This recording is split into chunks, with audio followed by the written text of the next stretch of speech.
Hi, I'm Dr. Mukesh Gupta from Lenest Malad.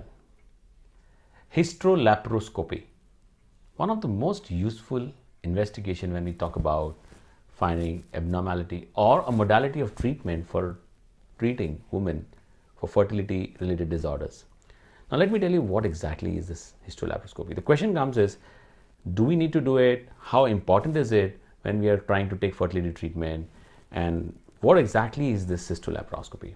So before we go ahead anything, let me explain you hystero and laparoscopy, meaning hysteroscopy, laparoscopy.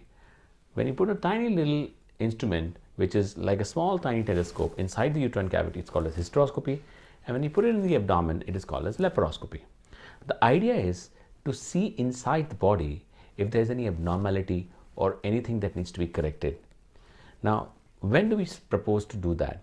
When a woman is trying to conceive, and if we are able to pick up some kind of abnormality in a sonography or in our clinical finding. For example, if we do a sonography and we see a tiny little polyp, or we are seeing a fibroid, or we are seeing a cyst in the ovary, or similar such thing, then we decide to do a interventional procedure whereby we put in a tiny scope inside and try to correct these minor problems. Sometimes when a woman is under treatment for a very long time and there's been no problem being identified and she's went through a few cycles of IUI after, in spite of the fact that she knows that the tubes are patent, and we're not able to find out, then sometimes we do something called as diagnostic HysteroLaparoscopy, which is proceeded to interventional or operative procedure if there is any abnormality picked up. Now, what is the advantage of it? When we are doing this procedure, we see the inside of the uterine cavity, we look for polyp, we look for the lining, we look for the cavity size, we see whether it is big enough, rooming enough for the baby to grow. We see for the ostia of the tube from where the sperms normally travel into the tube, and then from where normally the embryo comes back and gets settled into the uterine cavity. We also look for if there's any correctable pathology right from the cervix to the inside. That's hysteroscopy.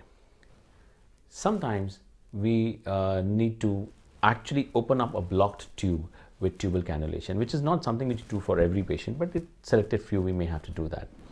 When there is a stenosis or some adhesions or some similar such thing which is blocking the tubes opening inside the uterine cavity. Laparoscopy means we put in a tiny little scope from the umbilicus, and once we put it inside, we see everything. For example, we see whether the uterus is normal or not, whether the tube is normal or not, whether the ovaries are fine or not, whether there are no adhesions inside, no peritubal adhesions, no endometriosis. Also, we'll be able to see if there are any signs of pelvic infection or infection in the abdominal cavity by looking at some infection. For example, if we see some fibrotic strands on the liver, we know that there is a risk of some past infection which may have caused this, and similar such things.